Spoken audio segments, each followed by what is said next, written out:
नमस्कार छात्रों, फाइनली आज कक्षा 12वीं के छात्रों का अंग्रेजी विषय का जो पेपर है वो हो चुका है और फाइनली ये पेपर हमें उम्मीद है कि आपका पेपर बहुत अच्छा गया होगा। और कितने नंबर का आप सही सही करके आए हैं हमें कमेंट बॉक्स में कमेंट करके अवश्य बताएं।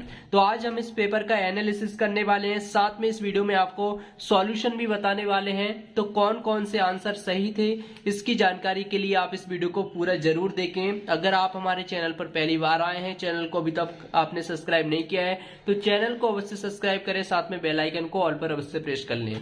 तो छात्रों, सबसे पहले ये जो पेपर आपको देखने को मिला है तो सेक्शन ए, इस पेपर में जैसा कि आप सभी जानते हैं कि 4 सेक्शन आते हैं। तो सेक्शन ए में आपको पहला जो क्वेश्चन यानी कि पैसेज आपको देखने को मिला है वो क्वेश्चन में पैसेज है कौन सा, एजुकेशन वाला।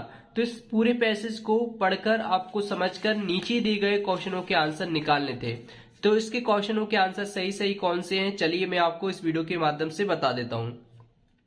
तो यहाँ पर सबसे पहला इसका क्वेश्चन है, एजुकेशन इज अ सब सिस्टम ऑफ द वेडर। तो इसका यहाँ पर 4 ऑप्शन आपको देखने को मिले हैं। तो चारों ऑप्शन में से सही आंसर कौन सा है? सही आंसर है सोशल सिस्टम, बिल्कुल करेक्ट आंसर है। अगर आपने सोशल सिस्टम करा है तो आपका यहाँ पर 1 नंबर जो है बिल्कुल पक्का है।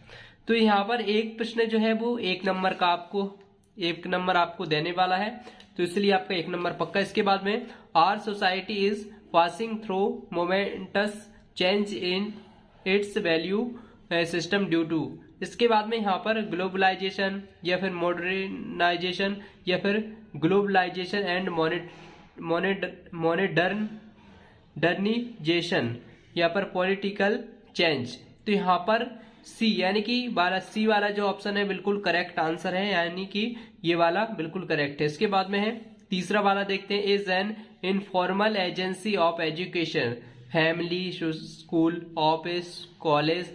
तो यहाँ पर 4 ऑप्शन में से कौन सा है? इनमें से सही आंसर है फैमिलीज, बिल्कुल करेक्ट आंसर। तो यहाँ पर इसमें फैमिली आपको भरना था। और छात्रों, थोड़ा सा जुकाम की वजह से हो सकता है कि आपको बोलने में थोड़ी सी दिक्कत आ रही है, इसलिए आपको थोड़ा सा एडजस्ट करके चलना होगा। इसके बाद में नेक्स्ट क्वेश्चन है वो है, values can not be thought they are. तो यहाँ पर भी आपको 4 ऑप्शन देखने को मिलेंगे, वॉट, कॉट और रीड और डिटरोरेट इट। और यहाँ पर इसका सही आंसर है ऑप्शन नंबर बी, यहाँ पर बिल्कुल करेक्ट आंसर है। इसके बाद में नेक्स्ट क्वेश्चन है वो है आपका, formal education is squeezed between. तो यहाँ पर इसका मेमोरी एंड बिल्कुल करेक्ट आंसर, ए वाला ऑप्शन बिल्कुल करेक्ट आंसर है। इसके बाद में है, और इसके बाद में अगला क्वेश्चन है, the word conicial in the passage means. तो यहाँ पर इसका राइट आंसर है अनफेवरेबल, यानी कि ऑप्शन नंबर बी बिल्कुल करेक्ट आंसर है। थोड़ा सा जुकाम की वजह से बोलने में समस्या हो रही है तो आपको थोड़ा सा एडजस्ट करके चलना होगा। तो यहाँ पर इसके बाद में है, the noun from of the word deteriorated is. तो यहाँ पर इसका ऑप्शन नंबर बी बिल्कुल करेक्ट आंसर है। इस प्रकार से अगर आपने किए हैं तो आपका 1-1 नंबर बिल्कुल पक्के हैं। और इसके बाद में इसके बाद में है हैज। चलिए मैं डायरेक्ट आंसर बता देता हूँ, इसका आंसर है फैमिली, द फैमिली इसका बिल्कुल करेक्ट आंसर है। इसका ओवर हॉलिंग यानी कि ओवर हॉलिंग इसका बिल्कुल करेक्ट आंसर है। इसके बाद में इसका पावरफुल, यानी कि इसमें थोड़ा सा डाउट है, इसका आंसर पावरफुल है। इसका आंसर क्या है आप कमेंट बॉक्स में हमें कमेंट करके बताएं। इसके बाद में है, इस प्रकार से अगर आपने किए हैं तो आपका ये पैसेज कितने नंबर का था? ये पैसेज आपका था, यहाँ पर देख लेते हैं कितने नंबर का था। 1 2 3 4 5 6 7 8 9 10 नंबर का पैसेज था दोस्तों। अगर आपने 10 नंबर यहाँ पर सही किए तो आपका 10 क्वेश्चन सही किए तो 10 नंबर आपके पक्के हैं।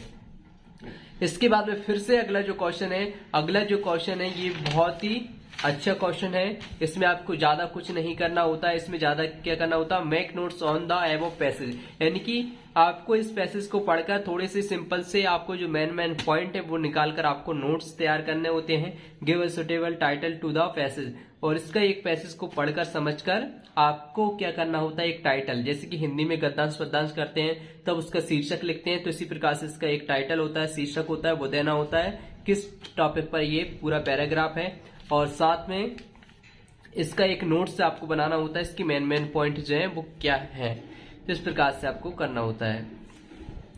और इसके आपको 4 नंबर मिलेंगे। इसके बाद में है इसके बाद में आपको सेक्शन बी आपको देखने को मिलेगा। अब जो सेक्शन बी है, अब सेक्शन बी में क्या पूछा है, यू आर अमित या Amita the cultural secretary of your school draft a notice giving information about the section of two participant from the school to take part in the inter school debate competition. तो यहाँ पर इस पर application आपको लिखना थी और इसमें आपका नाम था अमित। अगर आप लड़के हैं तो आपको अमित नाम से एप्लीकेशन लिखनी थी और इसके बाद में अगर आप लड़की हैं तो अमिता नाम से आपको एप्लीकेशन लिखना था। तो यहाँ पर जो डिटेल दी गई इसके आधार पर आपको एप्लीकेशन लिखना था। इसके नीचे अलग दिया हुआ है मृदुल और मृदुला। तो इसके बाद में अगर आप अथवा का अलग करना चाहते थे तब आपके नाम ये होने वाले थे। और इसके बाद में हमें उम्मीद है कि आपने इनमें से कौन सा किया है हमें कमेंट में बता सकते हैं। और इसके बाद में हम थोड़ा सा नीचे स्क्रॉल करें तो यहाँ पर आपको write paragraph about 120 words on essay on one the following topics. तो यहाँ पर एक टॉपिक पर आपको ऐसे आपको लिखना था। तो इनमें से आपको कौन सा आपने ऐसे किया है ये भी हमें कमेंट करके आप बता सकते हैं। अब इसके बाद में आ जाता है आपका सेक्शन सी। अब सेक्शन सी में आपने क्या लिखा हुआ है, तो यहाँ पर इसमें आपको क्या था, एनी 5 यानी कि कोई आपको 5 करने थे फिल इन द ब्लैंक्स। तो यहाँ पर फिल इन द ब्लैंक्स जो है कोई 5 आपको करने थे। तो यहाँ पर सबसे पहला फिल इन द ब्लैंक्स है this table is made would. तो किसकी, यहाँ पर 4 ऑप्शन दिए गए हैं, फ्रॉम, ऑफ, विथ। तो यहाँ पर इसका सही आंसर था ऑफ, ये वाला ऑप्शन नंबर बी वाला। इसके बाद में है would you like to have tea or coffee. तो इसका आंसर क्या था, सम, एनी, मैनी, फेव। तो इसका सही आंसर है सम, इसका बिल्कुल करेक्ट आंसर था। इसके बाद में I know boy who cheated you. तो यहाँ पर ए, द, एन, नो आर्टिकल, इसमें से सही आंसर है एन, इसका बिल्कुल करेक्ट आंसर है। इसके बाद में इट हैवलिंग सिंस मॉर्निंग। तो इसका वाज रैनिंग या फिर इज रैनिंग या फिर हैज बीन रैनिंग। तो इसका सही आंसर है हैज बीन रैनिंग, इसका बिल्कुल करेक्ट आंसर है। इसके बाद में है ही स्पीक इंग्लिश फ्लुएंटली। तो यहाँ पर माई, माइट, कुड, कैन। तो इसका आंसर मैं आपको नहीं बताऊंगा क्योंकि इसका जवाब आपको देना है कमेंट बॉक्स में कमेंट करके इसका आंसर क्या हुआ। इसके बाद में मोहन इज सीनियर राकेश। तो इसमें आपको देन, फ्रॉम, ऑन, टू, इसमें से कौन सा आपको भरना है, इसमें आपको भरना है then. Mohan is senior than Rakesh. इसके बाद में Sunil work hard he may get good marks. इसमें आपको क्या भरना है, इसमें आपको भरना है सो दैट, आपको भरना था। तो इसमें सो दैट आपने भरा होगा। अगर इस प्रकार से अगर आपने सही किए तो आपके 5 नंबर बिल्कुल पक्के हैं। इसका आपको क्या भरना है ये कमेंट में बताएं। इसके बाद में do as directed and do as directed में आपको यहाँ पर दिए गए इनके हिसाब से आपको चेंज करने होते हैं।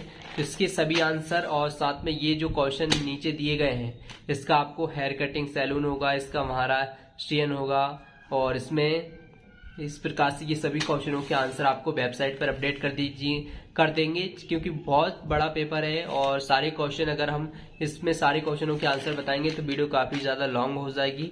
इसलिए ये जो क्वेश्चन है आपको studyguru.com वेबसाइट पर सभी क्वेश्चनों का सॉल्यूशन हम शाम तक अपडेट कर देंगे, तो वहां से आप चेक कर सकते हैं। और अगर आपने अभी तक इस वीडियो को लाइक नहीं किया तो जल्दी से लाइक करें और चैनल को सब्सक्राइब नहीं किया है तो चैनल को अवश्य सब्सक्राइब करें।